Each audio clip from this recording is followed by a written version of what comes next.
اونه که از روز اول بابا رنگرازش بنز انداخته زیر پاش که دیگه هیچ وقت فرق پیکان و بنزو نمیفهمه.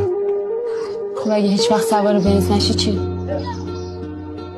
تا آخر عمرت میخوای فکر کنی پیکانت بوگاتیه؟ نه دیگه، اگه فکر کنی پیکانت بوگاتیه که بازی نکرده باختی، ذهنت فقیره. باید همیشه یه بوگاتی تو مخت باشه که واسش بود دوی. آدمی که آرزو نداشته باشه صبح نمیتونه از خواب بیدار شه. منم که بیمارستان فرمانی دنیا نیومدم که، خودم یه روزی که از همین بچه ها بودم. بچه پولدار یه زمانی تو محل ما فوش شد. تو محل ما ولی آرزو بود. بچه پولدار اونیه که شغلش تو جیب باباشه. من حقمو با کاردک از کف آسفالت این شهر کردم. خواهرمو بزرگ کردم، مادرمو جمع جور کردم، خونه ساختم، زندگی ساختم. خیلی ها رو از ته لجن کشیدم بالا.